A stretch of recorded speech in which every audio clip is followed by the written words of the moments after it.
Hello everyone, Sharada ಕಿಚನ್ಗೆ ನಿಮ್ಮೆಲ್ಲರಿಗೂ ಸ್ವಾಗತ. ಇವತ್ತಿನ ರೆಸಿಪಿಯಲ್ಲಿ ಕಪ್ ಕೇಕನ್ನು ಮಾಡೋದು ತೋರಿಸ್ಕೊಡ್ತಾ ಇದ್ದೀನಿ. ಆದರೆ ಮತ್ತ್ಯಾಕೆ ತಡ, 3 ಮೊಟ್ಟೆಗಳನ್ನು ತೆಗೆದುಕೊಂಡು ಜ್ಯೂಸರ್ ಜಾರ್ನಲ್ಲಿ ಇವುಗಳನ್ನು ಒಡೆದ್ಕೊಳ್ತಾ ಇದ್ದೀನಿ.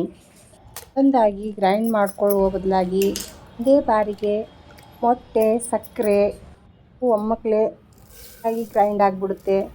ಇದಕ್ಕೆ 1 ಕಪ್ನಷ್ಟು ಸಕ್ಕರೆ, ಕಪ್ನಷ್ಟು ರಿಫೈನ್ಡ್ ಆಯಿಲ್, 1 ಚಮಚದಷ್ಟು ವೆನಿಲಾ ಎಸೆನ್ಸ್, 2 ಏಲಕ್ಕಿ ಮೊಗ್ಗುಗಳನ್ನು ಇಡಿಸಿ ಹಾಕ್ಕೊಳ್ತಾ ಇದ್ದೀನಿ. 1/4 ಚಮಚದಷ್ಟು ಉಪ್ಪನ್ನು ಸೇರಿಸ್ಕೊಳ್ತಾ ಇದ್ದೀನಿ. 2 ಕಪ್ನಷ್ಟು ಹಾಲನ್ನು ಹಾಕ್ಕೊಂಡ್ಬಿಟ್ಟು ಇದನ್ನು ಚೆನ್ನಾಗಿ ಗ್ರೈಂಡ್ ಮಾಡ್ಕೊಳ್ತಾ ಇದ್ದೀನಿ. ಈ ಕಪ್ ಕೇಕನ್ನು ಕುಕ್ಕರಲ್ಲಿ ಮಾಡೋದು ತೋರಿಸ್ಕೊಡ್ತಾ ಇದ್ದೀನಿ. ಹಾಗಾಗಿ ಇದನ್ನು ಪ್ರೀ ಹೀಟ್ ಮಾಡಲು ಇಟ್ಕೊಂಡ್ಬಿಟ್ಟಿದ್ದೀನಿ. ಈಗ ಒಂದು ಸ್ಟ್ರೈನರ್ನಲ್ಲಿ 1.5 ಕಪ್ನಷ್ಟು ಮೈದಾ ಹಿಟ್ಟನ್ನು ಸಾಣಿಸ್ಕೊಳ್ತಾ ಇದ್ದೀನಿ. ಇದರ ಒಳಗಡೆ ಸಾಣಿಸುವ ಹಿಟ್ಟಿನಲ್ಲೇ 1/4 ಚಮಚದಷ್ಟು ಬೇಕಿಂಗ್ ಸೋಡಾನ ಹಾಕ್ಕೊಂಡ್ಬಿಟ್ಟಿದ್ದೀನಿ. 1 ಚಮಚದಷ್ಟು ಬೇಕಿಂಗ್ ಪೌಡರ್ ಕೂಡ ಸೇರಿಸ್ಕೊಂಡ್ಬಿಟ್ಟಿದ್ದೀನಿ. ಈಗ ಗ್ರೈಂಡ್ ಮಾಡ್ಕೊಂಡಿರುವ ಹಾಲು ಮತ್ತು ಮೊಟ್ಟೆಯ ಮಿಶ್ರಣವನ್ನು ಸೇರಿಸ್ಕೊಂಡ್ಬಿಟ್ಟು ಗಂಟಿರಲಾರದ ಹಾಗೆ ಇದನ್ನು ಚೆನ್ನಾಗಿ ಮಿಕ್ಸ್ ಮಾಡ್ಕೊಳ್ತಾ ಇದ್ದೀನಿ. ಸ್ವಲ್ಪನೇ ಹಾಕ್ಕೊಳ್ತಾ ಇದನ್ನು ಚೆನ್ನಾಗಿ ಮಿಕ್ಸ್ ಮಾಡ್ಕೊಳ್ತಾ ಇದ್ದೀನಿ. ಮಕ್ಕಳೇ ಹಾಕಿಬಿಟ್ರೆ ಆಗುವ ಚಾನ್ಸಸ್ ಇರುತ್ತೆ. ಹಾಗಾಗಿ ನೋಡ್ಕೊಂಡ್ಬಿಟ್ಟು ಹಾಕ್ಕೊಂಡು ಒಳಗಡೆ ಟೂಟಿ ಫ್ರೂಟಿಯನ್ನು ಮಿಕ್ಸ್ ಮಾಡ್ಕೊಳ್ತಾ ಇದ್ದೀನಿ. ಇವಾಗ ಇದು ಮಿಕ್ಸ್ ಆಗಿದೆ. ಇದನ್ನು 2 ವಿಧಾನದಲ್ಲಿ ನಾನು ತೋರಿಸ್ಕೊಡ್ತಾ ಇದ್ದೀನಿ.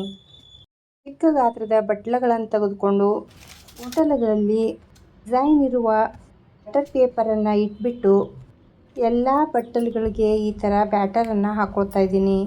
ಒಂದು ಬೌಲನ್ನು ತೆಗೆದುಕೊಂಡ್ಬಿಟ್ಟು ಬೌಲಿಗೆ ಈ ಎಲ್ಲ ಬಟ್ಲುಗಳನ್ನು ಇಟ್ಕೊಂಡ್ಬಿಟ್ಟು ಮತ್ತು ಎಲ್ಲ ಬಟ್ಟಲುಗಳಿಗೆ ಸ್ವಲ್ಪ ಟೂಟಿ ಫ್ರೂಟಿಯನ್ನು ಹಾಕ್ಕೊಂಡ್ಬಿಟ್ಟು ಈಗ ಕುಕ್ಕರ್ ಪ್ರೀ ಹೀಟ್ ಆಗಿದೆ. ನಮ್ಮ ಕೈಯನ್ನು ಸುಡಲಾರದ ಹಾಗೆ ಹುಷಾರಾಗಿ ಇದನ್ನು ಎತ್ಕೊಂಡ್ಬಿಟ್ಟು ಕುಕ್ಕರ್ ಒಳಗಡೆ ಇದನ್ನು ಇಟ್ಟು ಬಿಡ್ತಾ ಇದ್ದೀನಿ. ಮೇಲೆ ಮುಚ್ಚಳನ ಹಾಕಿಬಿಟ್ಟು ವಿಸಿಲನ್ನು ತೆಗೆದಿಟ್ಕೊಂಡ್ಬಿಟ್ಟು 30ರಿಂದ 40 ನಿಮಿಷ ಇದನ್ನು ಬೇಕಾಗಕ್ಕೆ ಬಿಡ್ತಾ ಇದ್ದೀನಿ.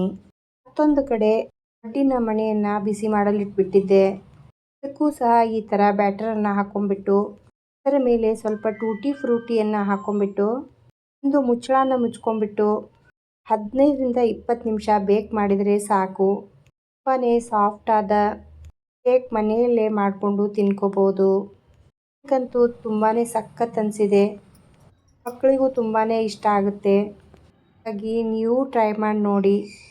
ಪಡ್ಡಿನ ಮಣ್ಣೆಯಲ್ಲಿ ಮಾಡಿರುವ ಕೇಕ್ ರೆಡಿಯಾಗಿದೆ. ಇದನ್ನು ಬಿಚ್ಚಿ ತೋರಿಸ್ತಾ ಇದ್ದೀನಿ. ನೋಡಿ ಎಷ್ಟು ಮೃದು, ಬಾಯಲ್ಲಿಟ್ಟರೆ ಕರಗಿಬಿಡುವ ಹಾಗಿದೆ. ಈಗ ಇದು ಕುಕ್ಕರ್ನಲ್ಲಿ ಬೆಂದಿರುವ ಕೇಕ್. ಇನ್ನು ನಿಧಾನಕ್ಕೆ ಒಳಗಿಂದ ಹೊರಗಡೆ ತೆಗೆದುಬಿಟ್ಟು ಇದು ಕೂಡ ನೋಡಿ ಎಷ್ಟು ಚೆನ್ನಾಗಾಗಿದೆ. ತಿನ್ನಕ್ಕಂತೂ ಸಖತ್ತಾಗಿದೆ. ನೀವು ಟ್ರೈ ಮಾಡಿ ನೋಡಿ. ರೆಸಿಪಿ ನಿಮಗೆ ಇಷ್ಟ ಆದರೆ ಲೈಕ್ ಮಾಡಿ, ಶೇರ್ ಮಾಡಿ, ಕಮೆಂಟ್ ಮಾಡೋದು ಮರಿಬೇಡಿ. ದಯವಿಟ್ಟು ಸಬ್ಸ್ಕ್ರೈಬನ್ನು ಮಾಡ್ಕೊಳ್ಳಿ.